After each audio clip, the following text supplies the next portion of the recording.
ओम श्री परमात्मने नमः। संबंध, ये शरीर मरने वाला क्यों नहीं है? इसके उत्तर में कहते हैं, न जायते म्रियते व कदाचिनायम भूतवा भविता वा न भूये अजो नित्य शाश्वतयम पुरानो न हन्यन्ते हन्यमाने शरीरे।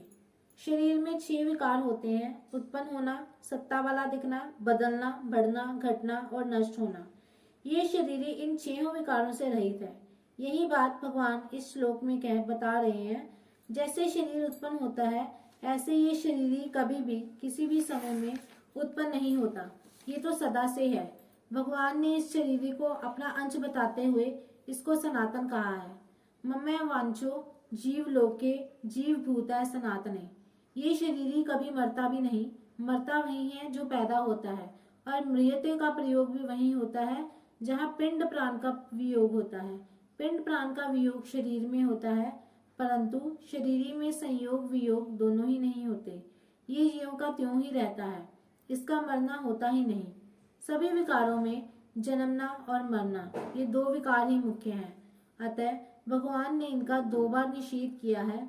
जिसको पहले न जायते कहा है, उसी को दोबारा अजय कहा है, और जिसको पहले न म्रियते कहा है, उसी को दोबारा न हन्यते हन्यमाने शरीरे कहा है। अयम भूतवा भविता वा न भूये। ये अविनाशी नित्य तत्व पैदा होकर फिर होने वाला नहीं है, अर्थात ये स्वतः सिद्ध निर्विकार है। जैसे बच्चा पैदा होता है तो पैदा होने के बाद उसकी सत्ता होती है। जब तक वह गर्भ में नहीं आता तब तक बच्चा है, ऐसे उसकी सत्ता कोई भी नहीं कर सकता। तात्पर्य है कि बच्चे की सत्ता पैदा होने के बाद होती है, क्योंकि उस विकारी सत्ता का आदि और अंत होता है। परंतु इस नित्य तत्व की सत्ता का स्वतः सिद्ध और निर्विकार है, क्योंकि इस अविकारी सत्ता का आरंभ और अंत नहीं होता। इस शरीर का कभी जन्म नहीं होता, इसलिए ये अजय अर्थात जन्म रहित कहा गया है। ये शरीर नित्य निरंतर रहने वाला है, अतः इसका कभी अपक्षय नहीं होता। अपक्षय तो अनित्य वस्तु में होता है, जो कि निरंतर रहने वाली नहीं है। जैसे आधी उम्र बीतने पर शरीर घटने लगता है, बल क्षीण होने लगता है, इंद्रियों की शक्ति कम होने लगती है, इस प्रकार शरीर, इंद्रियां, अंतःकरण आदि का तो अपक्षय होता है, पर शरीर का अपक्षय नहीं होता। इस नित्य तत्व में कभी किंचन मात्र भी कमी नहीं आती। ये नित्य तत्व निरंतर एक रूप एक रस रहने वाला है। इसमें अवस्था का परिवर्तन नहीं होता, अर्थात ये कभी बदलता नहीं। इसमें बदलने की योग्यता है ही नहीं। ये अविनाशी तत्व पुराण अर्थात अनादि है। ये इतना पुराना है, ये कभी पैदा हुआ ही नहीं। उत्पन्न होने वाली वस्तुओं में भी देखा जाता है कि जो वस्तु पुरानी हो जाती है वह फिर बढ़ती नहीं, प्रत्युत नष्ट हो जाती है। फिर ये तो अनुत्पन्न तत्व है, जिसमें बढ़ना रूप विकार कैसे हो सकता है? तात्पर्य है कि बढ़ना रूप विकार तो उत्पन्न होने वाली वस्तुओं में ही होता है, इस नित्य तत्व में नहीं। शरीर का नाश होने पर भी इस अविनाशी शरीर का विनाश नहीं होता। यहाँ शरीरे पद देने का तात्पर्य है कि ये शरीर नष्ट होने वाला है। इस नष्ट होने वाले शरीर में 6 विकार होते हैं, शरीर में नहीं।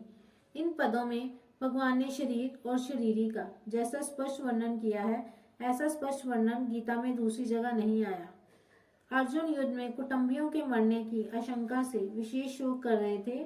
उस शोक को दूर करने के लिए भगवान कहते हैं कि शरीर के मरने पर भी इस शरीर का मरना नहीं होता, अर्थात इसका अभाव नहीं होता। इसलिए शोक करना अनुचित है। परिशिष्ट भाव, हमारा और शरीर का स्वभाव बिल्कुल अलग अलग है। हम शरीर के साथ चिपके हुए नहीं हैं, शरीर से मिले हुए नहीं हैं। शरीर हमारे साथ चिपका हुआ नहीं है, हमारे से मिला हुआ नहीं है। इसलिए शरीर के ना रहने पर हमारा कुछ भी बिगड़ता नहीं।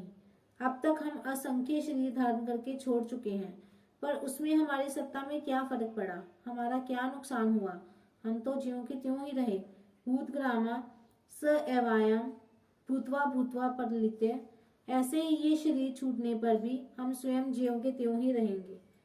जैसे हाथ, पैर, नासिका आदि शरीर के अंग हैं, वैसे कफ, मूत्र आदि बहने वाले और फोड़ा ऐसे शरीर शरीरी का अंग भी नहीं है। जो बहने वाला और विकारी होता है वह अंग नहीं होता। जैसे कफ, मूत्र आदि बहने वाले और फोड़ा आदि विकारी होने से शरीर के अंग नहीं है, ऐसे ही शरीर बहने वाला और विकारी होने से शरीर का अंग नहीं है।